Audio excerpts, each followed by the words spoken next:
Tout le monde regarde, mais personne ne comprend ce qui se passe vraiment. Hier soir, quelque chose d'inquiétant s'est déroulé sous les yeux du pays.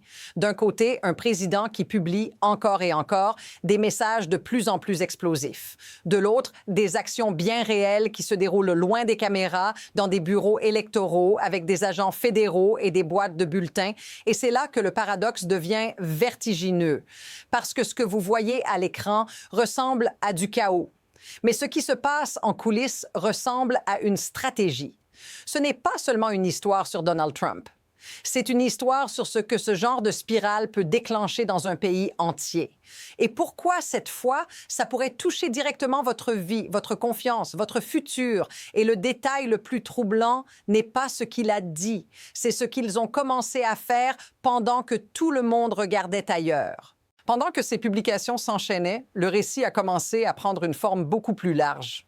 Dans le transcript, l'auteur affirme que Trump a accusé Barack Obama de trahison dans un post, puis a répété l'idée que l'élection de 2020 aurait été volée en évoquant des outils comme Hammer et Scorecard et même une implication de la CIA et de la Chine. Le texte dit qu'il a publié des messages contenant ces accusations. Ce type de discours venant d'un président n'est pas juste du bruit, c'est un signal, parce qu'à partir du moment où une institution entière est décrite comme illégitime, chaque action qui suit peut être présentée comme une correction, pas comme une escalade. Mais voici la partie que personne ne dit à voix haute. Ce n'est pas seulement ce qu'il poste, c'est ce qui se passe en parallèle. Le transcript affirme qu'au même moment, des agents fédéraux se sont rendus au bureau électoral du comté de Fulton en Géorgie pour récupérer des boîtes de bulletins de 2020, des camions, des cartons, une opération autorisée par un tribunal, selon un journaliste cité. Et là, l'histoire bascule. Parce que si vous combinez les mots et les mouvements sur le terrain, la question devient immédiate. Qu'est-ce qu'on est en train de préparer exactement? Trump ne se contente pas de parler. Le transcript insiste sur une idée centrale. Chaque poste, chaque accusation, chaque mot publié en pleine nuit construit une atmosphère où tout devient possible. Dans le texte, Trump est décrit comme ayant reposté un message qualifiant un individu nommé Alex Prey de terroriste domestique.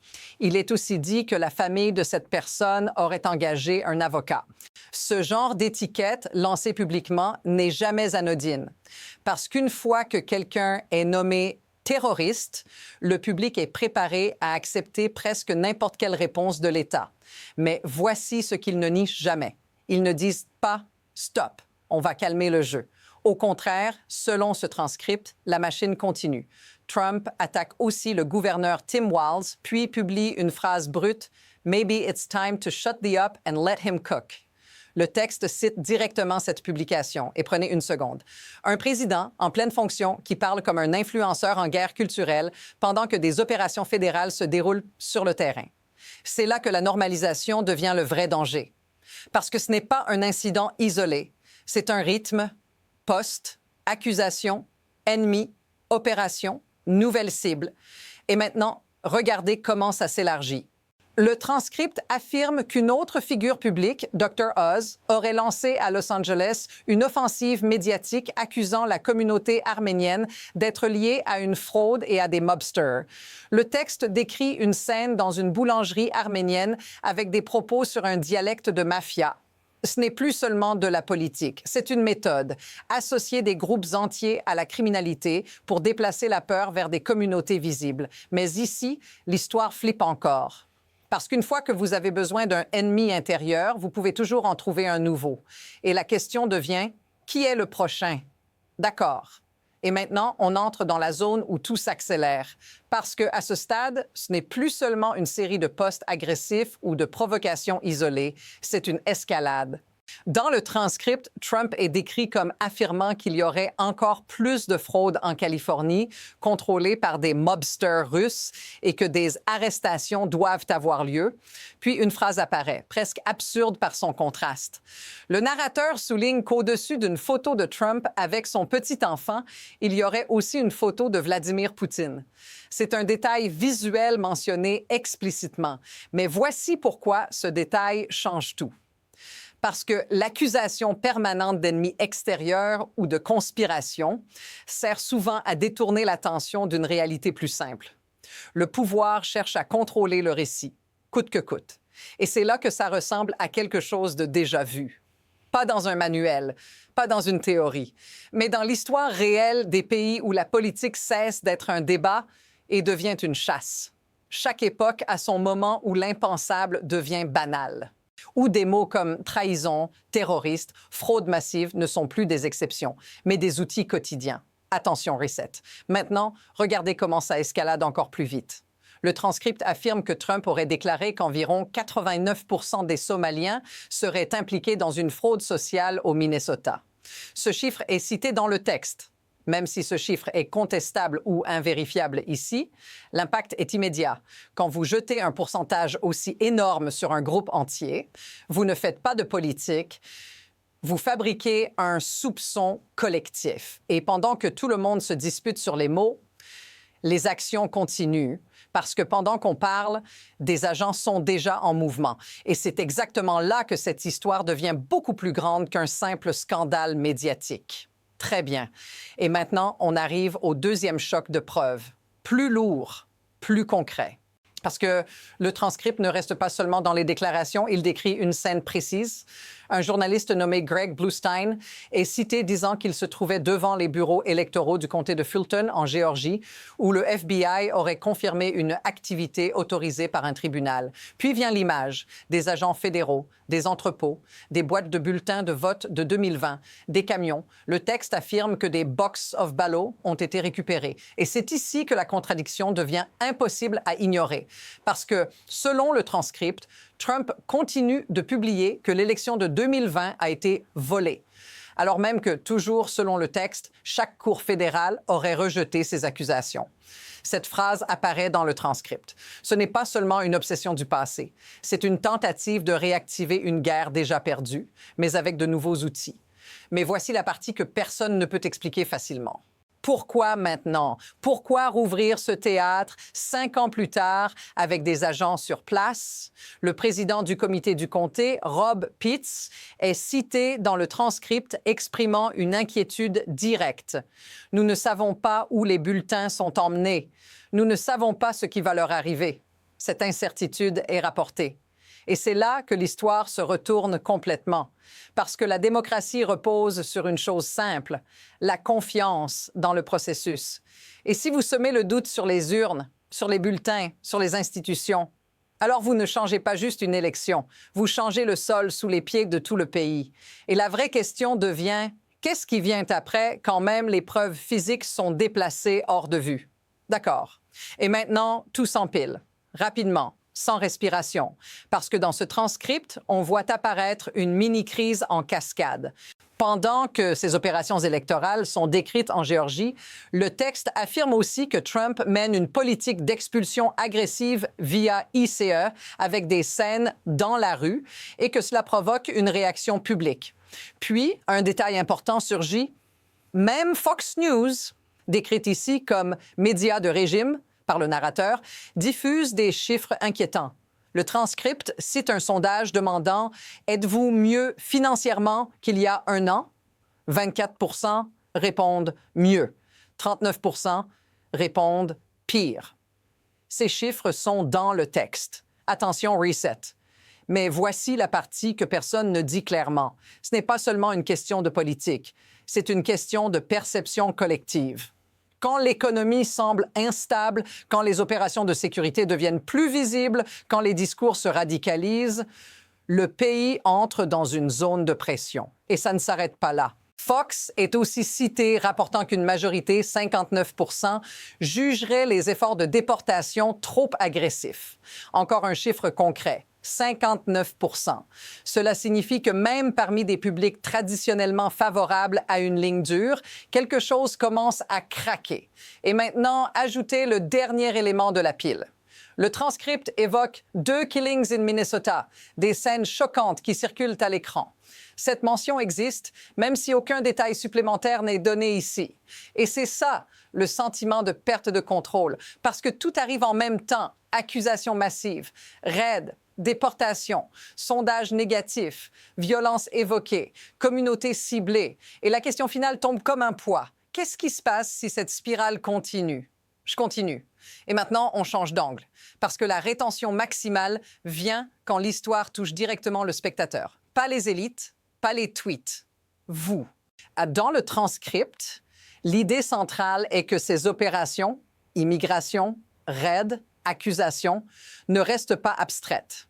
Elles se traduisent par des scènes dans la rue, des gens rounded up et une réaction émotionnelle du public.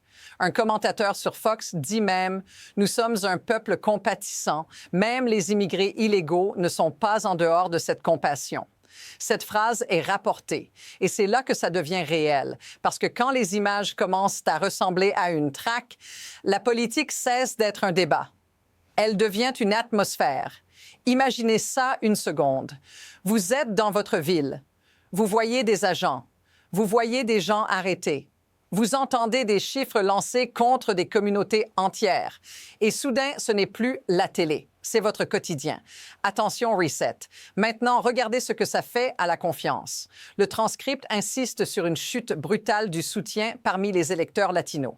Un analyste de CNN, Harry Hunten, est cité.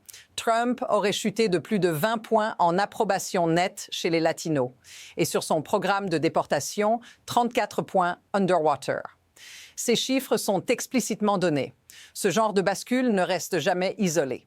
Parce que quand une communauté commence à voir le pouvoir comme une menace directe, le pays se fracture par expérience vécue, pas par idéologie. Et c'est là que je te pose la question. À toi qui écoutes, est-ce que ça te semble familier? Si oui, dis-le dans les commentaires. Parce que ce que cette histoire raconte vraiment, c'est comment une nation commence à se reconnaître dans ses propres tensions. Et la prochaine étape est encore plus troublante. D'accord. Et maintenant, on dépasse le bruit. On arrive au mécanisme, parce que ce transcript, au fond, décrit quelque chose de plus profond qu'un homme ou qu'un scandale. Il décrit un système. Dans le texte, on voit une alternance constante. Postes explosifs, accusations de trahison, communautés ciblées, opérations fédérales, images de rues, de raids, de boîtes déplacées. Ce n'est pas aléatoire, c'est une logique de spectacle et de pouvoir, parce que dans un système moderne, le contrôle ne passe pas seulement par des lois, il passe par l'attention. Si tout le monde regarde les postes de minuit, personne ne regarde les camions devant l'entrepôt. Si tout le monde débat d'un mot comme trahison, personne ne demande qui déplace quoi et pourquoi maintenant. Attention, reset. Voici pourquoi ce détail change tout. Le transcript souligne quelque chose d'inhabituel. La directrice du renseignement national, Tulsi Gabbard, serait personnellement présente lors de l'exécution d'un mandat de perquisition. Une photo est décrite. Elle est dans un véhicule entouré de boîtes devant le centre électoral. Cette scène est racontée. Dans un système normal, les institutions gardent une distance. Quand les figures politiques apparaissent directement dans des opérations sensibles, cela brouille la frontière entre État et pouvoir personnel. Et c'est ça le mécanisme. Créer un ennemi, créer un doute, créer une urgence, puis agir vite pendant que tout le monde est distrait. C'est comme une tempête construite en direct. Et maintenant, la question n'est plus « qu'a-t-il posté ?»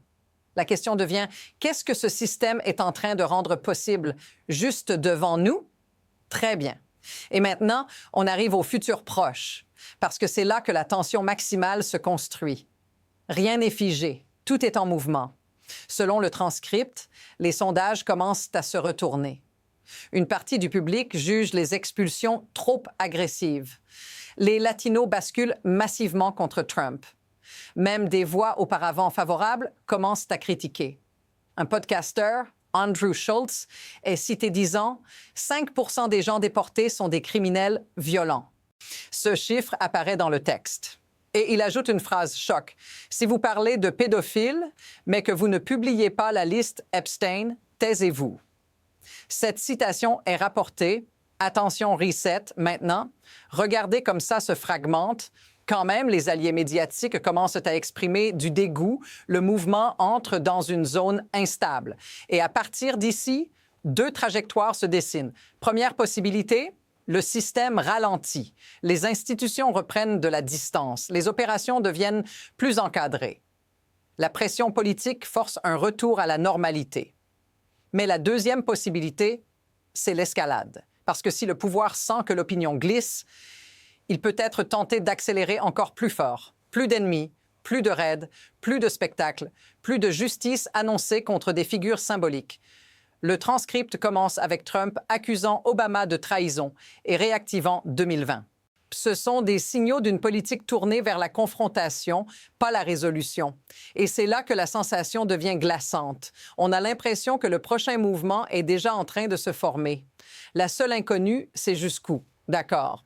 Et voici la dernière boucle. Le point de bascule, ce qu'on retient. Ce transcript décrit une séquence où un président publie des accusations extrêmes, où des opérations fédérales autour de bulletins électoraux sont rapportées, où des communautés sont ciblées par des discours et où les sondages montrent une réaction négative croissante. Tout cela est dans le texte. Mais l'insight profond est ailleurs. Ce que nous voyons ici, ce n'est pas seulement une controverse politique, c'est une bataille pour la réalité. Parce que lorsqu'un pays commence à vivre dans deux mondes, un monde où tout est fraude, un monde où tout est ennemi intérieur, un monde où même les bulletins deviennent des objets de suspicion. Alors la démocratie ne s'effondre pas d'un coup, elle s'érode scène après scène. Attention, reset. Voici la phrase qui reframe tout. Ce n'est pas le chaos qui est dangereux, c'est ce qui l'autorise. Et la vraie question n'est pas seulement « que fait Trump ?» La vraie question, c'est qu'est-ce que ce climat rend possible demain pour n'importe quel dirigeant, n'importe quel camp, n'importe quel pays? Parce que ce genre d'histoire ne s'arrête jamais à un seul homme. Elle ouvre une porte. Et ce qui se passe après, ce n'est pas écrit dans les tweets, c'est écrit dans les prochaines décisions, les prochains raids, les prochains mots choisis. Si tu veux continuer ce fil, si tu veux comprendre la prochaine couche avant tout le monde, abonne-toi, parce que la suite de cette histoire est déjà en train de se préparer hors caméra.